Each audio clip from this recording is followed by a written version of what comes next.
Sirkuit Formula E rampung, sponsor masih misterius.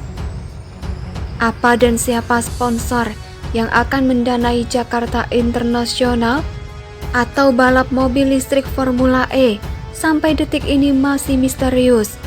Tapi Vice President Communication Organizing Committee Formula E Jakarta 2022, Iman Syafi'i, memastikan pihak penyelenggaraan sudah memiliki sponsor, namun belum bisa mengungkapkan sumber pendanaan ajang balapan mobil listrik tersebut. Iman juga menyebut pihak penyelenggaraan akan segera mengumumkan sponsor Formula E, namun terkait waktunya dirinya belum bisa memastikan.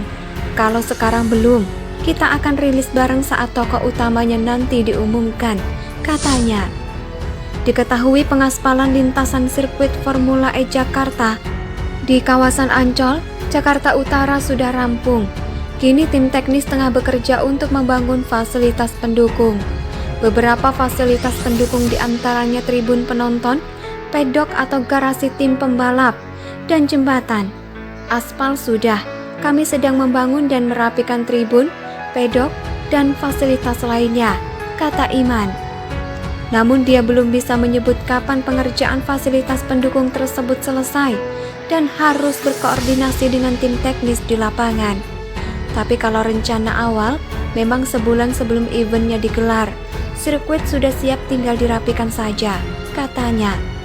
Menurut Vice President of Infrastructure and General Affairs Formula E, Irawan Sucayono, infrastruktur pendukung seperti tribun penonton akan mulai dibangun usai libur Idul Fitri. Mengherankan ketika sponsor sudah ada, sudah dikantongi, tapi nama saja masih dirahasiakan. Secara logika, ketika sebuah perusahaan atau produk mendanai atau menjadi sponsor kegiatan tertentu, pasti ingin produknya dikenal, pasti ingin branding sana-sini.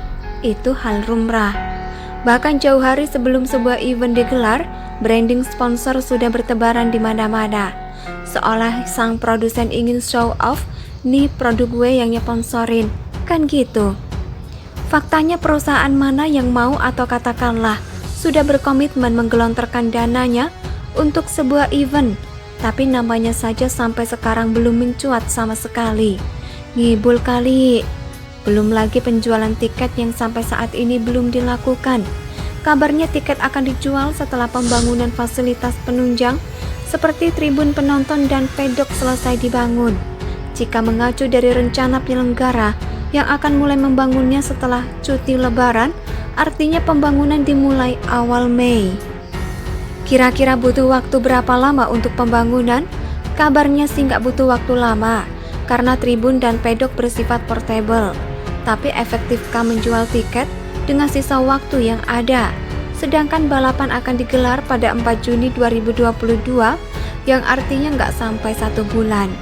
Sekedar informasi dan sebagai bahan perbandingan, gelaran balap mobil listrik Formula E Vancouver, Kanada batal digelar karena penyelenggara tidak mendapatkan izin.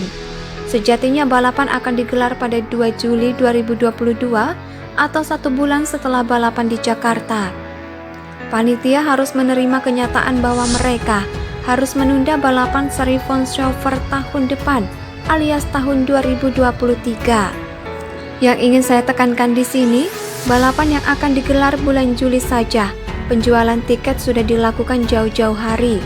Meskipun belum seluruhnya terjual, bahkan sekarang penyelenggara balapan di Vancouver sedang merumuskan regulasi pengembalian dana tiket. Artinya apa? Penjualan tiket butuh waktu yang tidak singkat. Apalagi balapan mobil listrik ini belum begitu populer di Indonesia. Bahkan saya yakin calon penonton juga nggak kenal-kenal amat nama-nama pembalapnya dan berasal dari negara mana. Kalau sampai detik ini, sponsor Formula E masih belum jelas, lalu dana mana lagi yang akan diserap? Perlu diingat, untuk menggelar balapan ini Pemprov DKI telah menggelontorkan dana 560 miliar rupiah. Itu pun masih sebatas komitmen fee saja, sebelum dana lain yang sudah dikeluarkan yang total angkanya hampir menyentuh 1 triliun rupiah. Padahal demi ajang balap ini, Pemprov DKI telah memangkas anggaran penanganan banjir dengan alasan defisit anggaran. Masuk akal nggak sih? Lalu bagaimana proses ajang balap mobil listrik ini ke depan? Sukseskah? Atau malah batal digelar gara-gara persiapan belum 100%? Mari kita nantikan kelanjutannya bersama-sama. Artikel ini ditulis oleh Papa Dimas di siward.com. Bagaimana menurut pendapat Anda? Silakan tulis pendapat Anda di kolom komentar.